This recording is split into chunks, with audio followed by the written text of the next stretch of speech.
Kita lanjutkan dengan teorem MacLean kita. Kita sudah membahas bagian yang pertama. Kita akan lanjutkan dengan bagian yang kedua, yaitu dari finite state machine, kita hendak mendapatkan ekspresi reguler dari bahasa yang dikenali oleh finite state machine tersebut. Di sini juga pembuktian adalah berdasarkan keberadaan suatu algoritma yang mengkonversi finite state machine menjadi ekspresi reguler. Ide dasar algoritma ini adalah redefinisi transisi menjadi transisi yang tergeneralisasi atau generalized transition. Jika sebelumnya transisi adalah fungsi atau relasi berdasarkan input simbol, pada generalized transition, transisi didasarkan pada suatu ekspresi reguler alfa. Transisi P alpha Q menyatakan bahwa transisi dari P ke Q dapat terjadi jika memproses input string yang memenuhi ekspresi reguler alfa. Mari kita perhatikan kedua diagram berikut ini. Diagram yang pertama menggambarkan suatu mesin yang terdiri atas 3 buah status dan transisi-transisinya adalah transisi yang sesuai dengan definisi yang membaca simbol demi simbol. Sementara pada diagram yang kedua, transisinya berdasarkan ekspresi reguler. Kedua diagram tersebut dapat menerima string-string yang sama. Nah, hal ini menjadi ide dasar dalam algoritma konversi kita, di mana kalau kita memiliki mesin, setiap bagian-bagian yang bentuknya demikian akan diganti dengan transisi yang generalized. Penggantian bagian tersebut mengubah jumlah status dari 3 menjadi 2 status. Dan status yang akan dihilangkan kita sebut sebagai RIP state atau status RIP. Dalam contoh tadi, Q2 adalah RIP state dalam proses tersebut. Dalam algoritmanya nanti satu demi satu status akan dihilangkan hingga pada akhirnya tersisa status mulai dan sebuah status menerima. Algoritmanya adalah sebagai berikut. Di awal ada beberapa shortcut. Pertama, apabila tidak ada accepting state pada mesin, tanpa menjalani semua algoritma, ekspresi reguler dari mesin ini adalah himpunan kosong. Kedua, apabila hanya terdapat sebuah status dan status menerima, juga tidak perlu menjalani algoritma karena ekspresi regulernya adalah epsilon. Berikutnya adalah kita sebut bagian prekondisi, yaitu suatu proses untuk mengkondisikan bentuk mesin kita memungkinkan penghapusan trip state, hingga akhirnya tinggal tersisa 2 buah status. Prekondisi status mulai haruslah tidak memiliki transisi yang mengarah kembali pada dirinya. Jika terdapat transisi tersebut, maka kita buatkan sebuah status mulai yang baru dan tambahkan transisi epsilon dari status mulai yang baru ke status mulai yang lama. Prekondisi berikutnya adalah prekondisi di status menerima. Status menerima haruslah hanya satu, tidak boleh ada transisi yang keluar dari status menerima tersebut.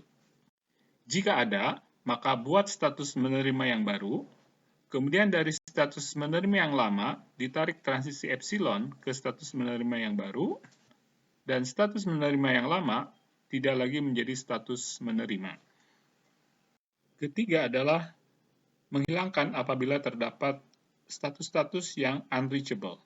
Unreachable maksudnya adalah status yang tidak akan pernah didatangi ketika mesin berkomputasi dari status mulai. Cukup dengan menghapus status-status unreachable tersebut dari mesin. Penghapusan status-status unreachable ini juga bisa memungkinkan hilangnya status-status menerima, sehingga akan dicek lagi seperti shortcut di bagian awal, itu manakala tidak ada status menerima, ekspresi reguler yang diterima adalah himpunan kosong. Setelah prekondisi, kemudian iterasi menghilangkan trip state yang akan dijelaskan di halaman berikut. Berikut adalah bagian iterasi algoritma sesuai dengan status-status yang akan dihilangkan atau yang disebut dengan RIP state. dan iterasi dilakukan sebanyak jumlah status yang berada di antara status mulai dan status menerima. Ketika status R dihilangkan dari mesin, maka akan terdapat sejumlah pasangan status yang akan terdampak. Misalkan sebelumnya ada transisi dari P ke R, lalu dari R ke Q. Maka status P dan R tersebut adalah pasangan status yang terdampak, yaitu pasangan yang transisinya akan mengalami update. Update-nya adalah sebagai berikut. Jika antara P dan Q semula sudah ada transisi dengan ekspresi reguler alfa, sementara dari P ke R dengan ekspresi reguler beta 1, dari R terdapat self loop, yaitu transisi kembali pada dirinya dengan beta 3, dan dari R ke Q terdapat transisi dengan beta 2. Kalau di beta 3 tadi tidak terdapat self loop, maka dengan beta 3 sama dengan himpunan kosong, clean start dari himpunan kosong adalah epsilon. Jadi update-nya adalah alpha union beta 1 beta 2. Demikian juga jika transisi dengan alpha tidak ada, artinya alpha adalah himpunan kosong. Iterasi akan berhenti ketika tersisa status mulai dan satu status menerima. Pertanyaannya mungkin, bagaimana urutan status yang akan di-RIP state-kan? Jika dijalankan dengan komputer, tentu saja status manapun tidak jadi masalah. Hanya kalau memang dikerjakan secara manual, maka pilihlah status-status dengan pasangan-pasangan yang terdampak sesedikit mungkin pada setiap iterasi. Oleh sebab itu, memang penulis buku ini, Alan Rich, menamakan algoritma ini sebagai algoritma heuristik. Berikut ini adalah contoh dari bagaimana algoritma itu bekerja. Pada diagram yang diberikan di sebelah kiri, mesin masih memerlukan prekondisi karena status 1 itu sebagai status mulai terdapat transisi dari 2 ke 1 dan dari 3 ke 1. Ingat bahwa prekondisi adalah supaya membuat status mulai tidak ada transisi yang kembali pada dirinya. Maka ditambahkan status baru, yaitu status 4 sebagai status mulai baru. Dan transisi epsilon dari status mulai yang baru ke status mulai yang lama. Kemudian prekondisi status menerima, terdapat dua buah status menerima. Prekondisi adalah supaya status menerima hanya satu, dan satu lagi adalah tidak ada transisi yang keluar dari status menerima. Maka dibuatkan status baru, yaitu status menerima 5.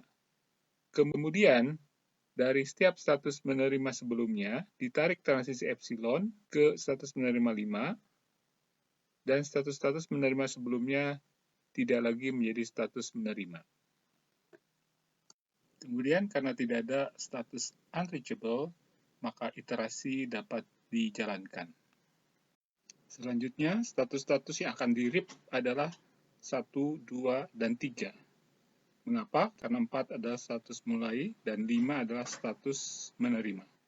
Karena kita akan bekerja secara manual, maka di antara ketiga status tersebut, yang paling sedikit pasangan yang terdampak adalah status 3. Sebagai bandingannya, jika yang di-RIP adalah status 1, maka ada 6 pasang yang akan terdampak. Pasangan 1 ke 2, 1 ke 5, 2 ke 2, 2 ke 5, 3 ke 2, dan 3 ke 5. Sementara kalau status 2 yang di-RIP, akan ada 3 pasangan yang terdampak. Maka pilihan status 3 hanya masalah praktis saja, yang terdampak hanya satu pasang. Dengan status 3 yang akan di-RIP, maka alfa sudah berharga B, kemudian beta 1 adalah A, beta 2 adalah B, dan beta 3 adalah A. Maka transisi dari 2 ke 1 sekarang diupdate menjadi B union A clean start B. Selanjutnya dengan alasan yang sama, kemudian kita pilih 2 untuk dirip pada iterasi berikut. Yang terdampak ada 2 pasang, dari 1 ke 1 dan 1 ke 5. Dari 1 ke 1, sebelumnya alfa adalah himpunan kosong, kemudian beta 1A, beta 2, B union AA clean star B, dan beta 3 himpunan kosong, maka akan menghasilkan alfa aksen menjadi AB union AAA clean star B. Sementara antara 1 dan 5, alfa adalah epsilon, beta 1 adalah A, beta 2 adalah epsilon, dan beta 3 adalah himpunan kosong, menghasilkan alfa aksen adalah epsilon union A.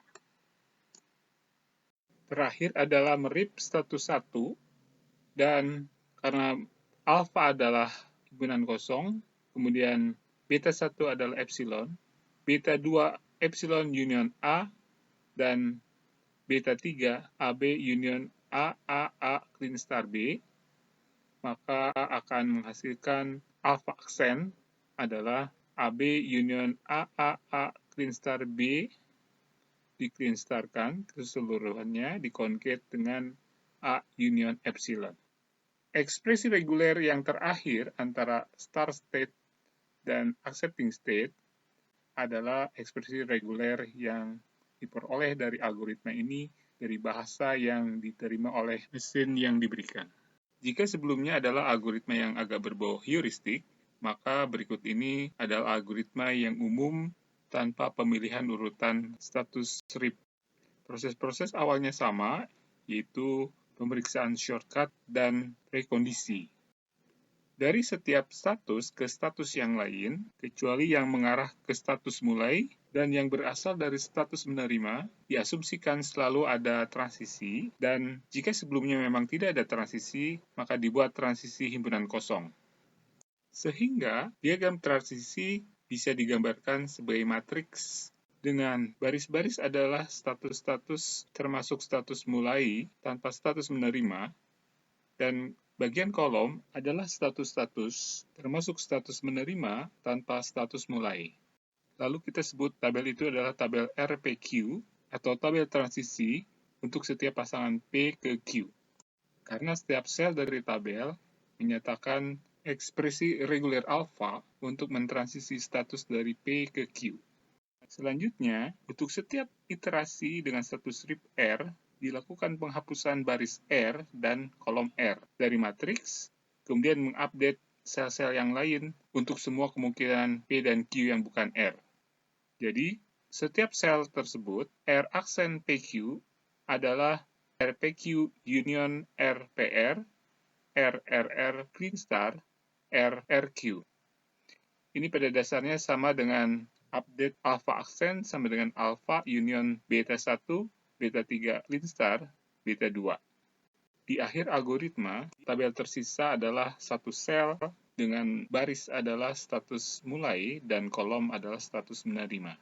Berikut ini adalah representasi matriks dari contoh yang sudah dibahas sebelumnya, di mana setiap sel berisikan simbol-simbol sesuai dengan transisinya. Sementara jika tidak ada transisi, maka diisi dengan himpunan kosong. Dalam algoritma umum, status yang akan dirip sebetulnya bisa apa saja, kecuali status mulai dan status menerima. Tapi di sini yang diambil adalah mulai dari status 3 agar kita bisa melihat pembandingan dengan algoritma heuristik sebelumnya.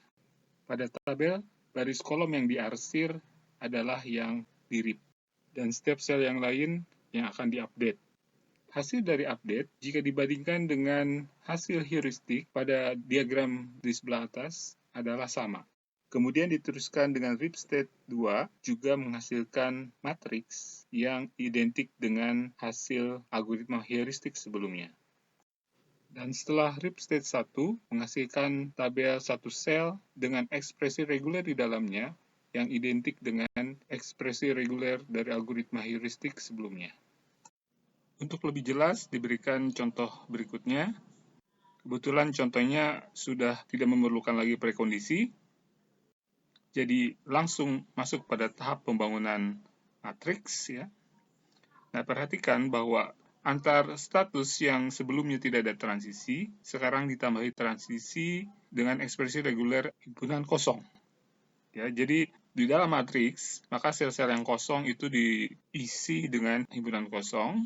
Kalau kita melihat pada diagram, seolah-olah ditambahkan transisi-transisi generalized yang akan bertransisi untuk himpunan kosong, alias tiada string yang bisa digunakan di situ. Selanjutnya, pada iterasi dimulai dengan RIP status 2, ya boleh mana saja, tapi misalnya dimulai dari status 2, bagian baris dan kolom yang diarsir itu menunjukkan yang akan dihilangkan dari matriks, sementara yang lain yang akan diupdate berdasarkan RIP state tersebut. Maka dengan rumusan update, setiap sel kemudian diupdate dan masuk pada iterasi berikutnya. Dan kebetulan tersisa adalah satu status saja yang bisa di-read, yaitu status 4. Maka sel yang tersisa, yaitu sel dari 1 ke 3, itu diupdate, dan hasilnya adalah ekspresi reguler dari mesin ini. Berikut ini adalah contoh buat Anda mengerjakannya sendiri, mencoba algoritma tersebut mendapatkan ekspresi reguler dari mesin ini. Hasil kerja berikutnya dari Stephen Klein adalah aljabar dari ekspresi-ekspresi reguler. Aljabar ini adalah bekerja berdasarkan teorema-teorema yang berakibat pada kesamaan-kesamaan tertentu pada ekspresi reguler, dan selanjutnya juga bisa digunakan untuk membuat ekspresi reguler menjadi lebih sederhana, lebih kompak, dan seterusnya. Kita tidak lagi membahas dan membuktikan teorema-teorema tersebut, tapi kita di sini langsung saja menggunakannya karena keterbatasan waktu dari perkuliahan kita. Berikut ini adalah sifat terkait dengan operasi union. Pertama adalah sifat komutatif, bahwa alpha union beta sama saja dengan beta union alpha. Artinya urutan tidak penting dalam operasi union.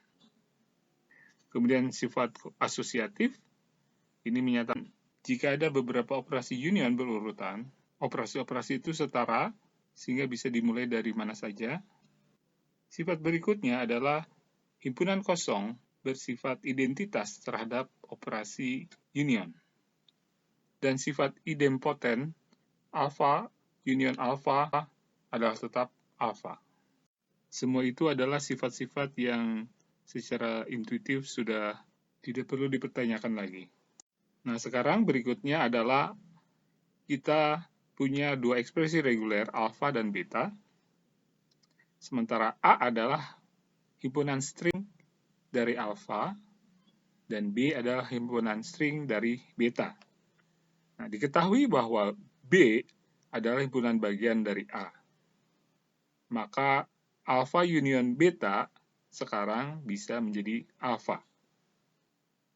Karena jika B himpunan bagian dari A union B adalah tetap A. Sehingga alfa union beta juga tetap alfa. Implikasinya kita bisa menyederhanakan alfa union beta itu adalah alfa apabila dari beta adalah subset dari bahasa dari alfa. Sekarang aljabar terkait dengan konkatenasi. Pertama, sifat asosiatif itu mirip seperti pada union, tapi di sini kesalahannya adalah antar konkatenasi yang berurutan. Jika sebelumnya identitas pada operasi union dikaitkan dengan himpunan kosong, pada operasi konkatenasi identitas terkait dengan epsilon. Sementara apapun juga dikonkatenasi dengan himpunan kosong, hasilnya adalah himpunan kosong. Ini sebagai sifat konkatenasi. Berikutnya adalah terkait dengan clean star, juga union dan konkatenasi secara komprehensif. Jika suatu ekspresi reguler alpha clean star di clean starkan lagi, boleh beberapa kali, tetap adalah alpha clean star. Dan alpha clean star dikonkat dengan alpha clean star, maka hasilnya alpha clean star. Yang ketiga adalah kesamaan yang menarik. Jika kita punya dua ekspresi reguler alfa dan beta, alfa union beta lalu di-clean-starkan, hasilnya sama dengan alfa clean star, concat beta clean star, lalu di-clean starkan seluruhnya. Ya, kesamaan ini sangat berguna biasanya dari arah kanan ke kiri untuk mensubstitusi bentuk seperti sebelah kanan oleh bentuk sebelah kiri, karena sebelah kiri jauh lebih simpel dengan 2 operasi dibandingkan dengan yang di sebelah kanan dengan 4 operasi. Nah, sekarang adalah sifat tricky. Jika kita punya ekspresi reguler alpha clean star, beta clean star adalah sama dengan alpha star, apabila A adalah himpunan string dari alpha star dan B adalah himpunan string dari beta star, dan juga diketahui B himpunan bagian dari A. Kegunaannya cukup jelas. Setiap bentukan alpha clean star, beta clean star yang memenuhi sifat di atas bisa digantikan cukup dengan alpha clean star. Selanjutnya ini lebih tricky dari sebelumnya. Jika kita punya ekspresi reguler alpha dan beta yang bisa saja berbeda, lalu alpha union beta clean star adalah sama dengan alpha clean star jika memenuhi sifat-sifat sebagai berikut. Misalkan A adalah himpunan string A clean star dan B adalah himpunan string dari beta. Di sini bukan suatu kesalahan, A adalah dari alpha clean star, B adalah dari beta. Dan B adalah subset dari A. Maka setiap bentukan alpha union beta clean star itu bisa disubstitusi oleh alpha clean star. Dan ini adalah contoh penggunaannya untuk menyederhanakan ekspresi reguler yang terdapat pada baris teratas. Perhatikan ekspresi reguler tersebut cukup rumit, bukan? Di sebelah kanan adalah keterangan sifat apa yang digunakan untuk menyederhanakan menjadi ekspresi reguler berikutnya. Sifat pertama yang digunakan di barisan teratas sebenarnya adalah sifat identitas dari operasi union. A clean star union himpunan kosong adalah A clean star. Tapi ini bisa juga dipandang sebagai aplikasi dari sifat terakhir tadi yang dibahas, seperti yang ditulis pada keterangan, supaya Anda bisa memahami bagaimana menggunakan sifat ini, yaitu himpunan kosong sebagai beta dan A clean star sebagai alpha. Berikutnya, B adalah basa kosong, sementara A adalah himpunan string dari A clean star, yang sama saja dengan himpunan string dari A clean star.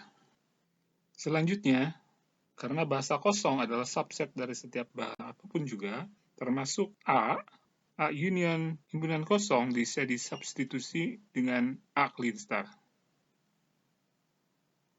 Selanjutnya, A clean star di-clean starkan cukup diwakili oleh A clean star, menghasilkan baris ketiga.